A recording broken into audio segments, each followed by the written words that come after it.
Hello, I'm hoping you're having a cup of coffee. Welcome. So, today I'm having a good question, and really, I have a question on my mind. It goes like this: who really are we, and what are the sources of our core values, what we like, the preferences, and it's more of like how we present ourselves to the society.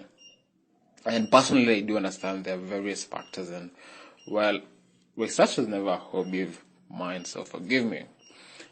And while that is the case, I have a theory, and in my own view, it really plays a big part in the currently shown products. That is us as adults.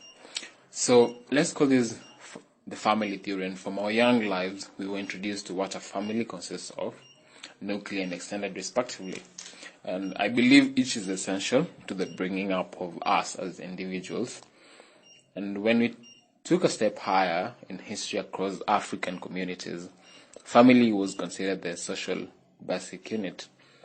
An observant committee will come down to one conclusion: that family is not only essential, but very, very important.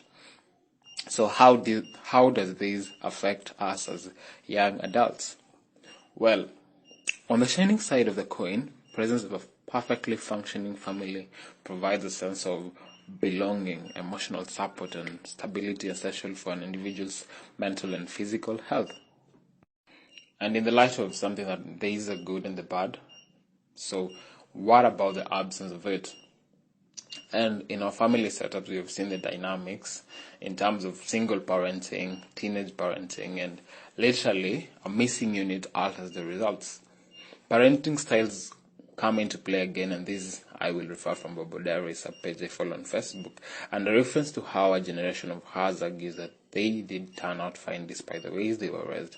A point was made, and character deficiency in examples of people pleasing was given. And still on the same, I was having a conversation with a dear friend of mine a few months back, and she was telling me how she had a conversation with one of the street kids along Ruiru on an encounter where she had bought food for one of them, and she was startled on how one could have a family and still be out on the streets. Turns out the family environment wasn't conducive enough, and the street sounded like a better option.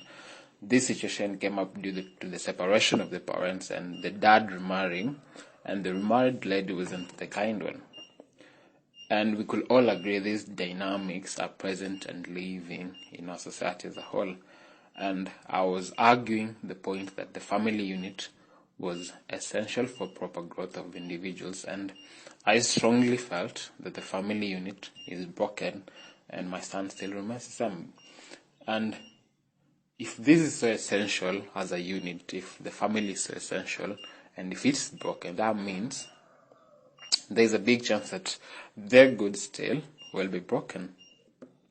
And while the brokenness can be a suitable excuse to avoid responsibility for self in form of I do not have a present this or a present that, sadly, and well, we can all take the victim seat, but sadly, the world doesn't really care. So we better do ensure that the result of that is we offer presence to the upcoming generation to ensure healthy upbringing.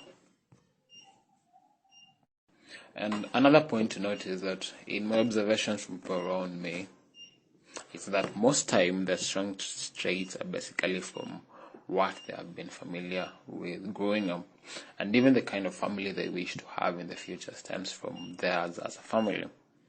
The positivity and negativity also towards family is heavily contributed by the family setup and the dynamics involved in their bringing up. So it's very safe to say that family and related issues is like a hard drive of the adult hardware. So very important. And well, these observations and effects are not for scaling if you had it better or worse, but it comes down to understanding of which type of family you grew up in, taking in account and embracing the positive contribution it had on you, and working on the ugly side in hope that the next generation's gonna be in safe hands, because we'll take responsibilities into our hands and birth a safe and value-enriching environment for them. And A quote say that the only way we could be better parents is understanding the mistakes our parents made and avoiding them. So let's take compassion and most importantly on ourselves and others as we travel this path called adulthood. It's been a beautiful segment on the One Sheep podcast by poet Westmore. So hit that button, subscribe, let's walk this journey together and let's ciao.